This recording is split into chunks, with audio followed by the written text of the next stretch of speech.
I believe that the first and most important thing that we need to have and teach our children is a clear understanding of responsibility.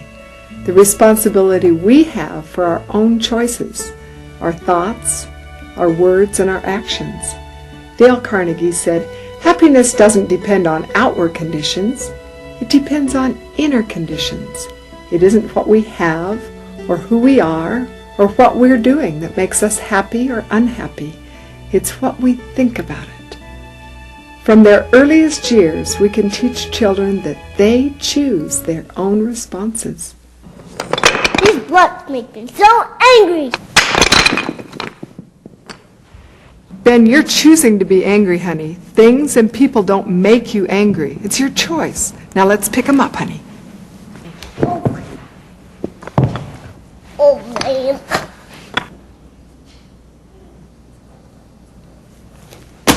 Miss Johnson is the worst math teacher. She's going to make me fail this class. Mrs. Johnson isn't going to make you do anything, David. You choose whether or not to yell. Now, if you need help, all you need to do is ask me. I'd be glad to help you. Right there. I love what Eleanor Roosevelt said. "No one can offend me without my permission." Isn't that great? We simply don't allow our circumstances or other people to affect us negatively. We no longer blame others for our feelings. I know it gets really difficult sometimes, but when we take responsibility for our emotions, we feel a new freedom and we're happier. Values are taught from a child's earliest years. Ben, honey, we're always kind in our family. Does this make Clarissa happy or sad? Sad. Do you like to make Clarissa sad? No, we always treat others the way we want to be treated, honey. Now, should we make her happy? What would make her happy?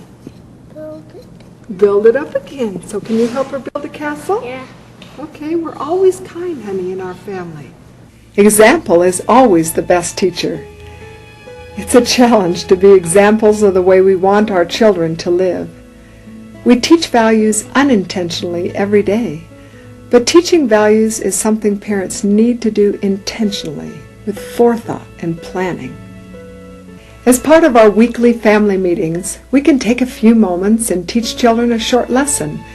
This could be a simple discussion on correct behavior, good manners, or teaching one of the important values which will help shape our children's character.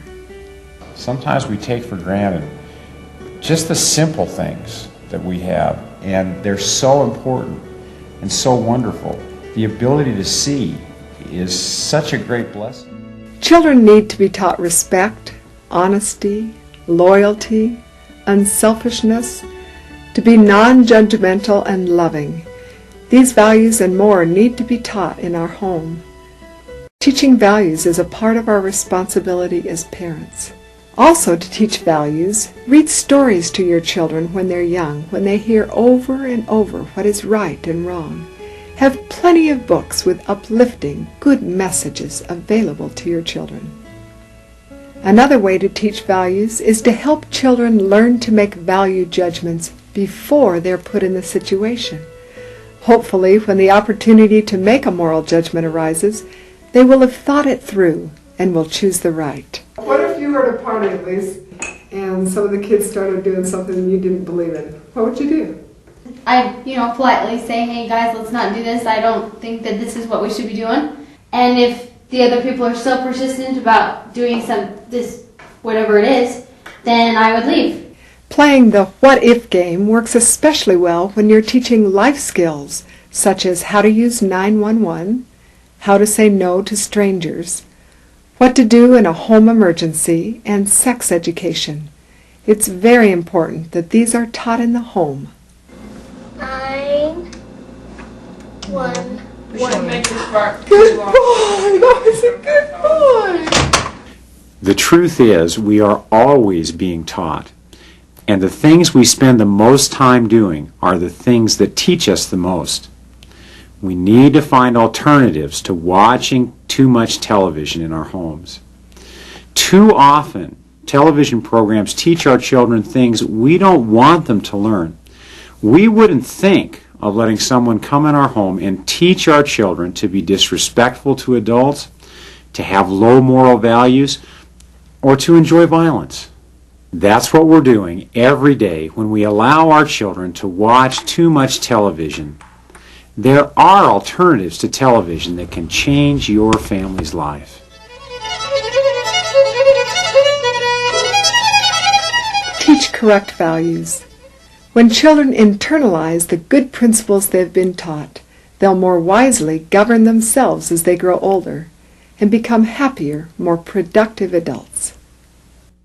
You're walking along the street or you're at a party, all alone, and then you suddenly peek. You look at someone's eyes, you suddenly realize that this could be the start of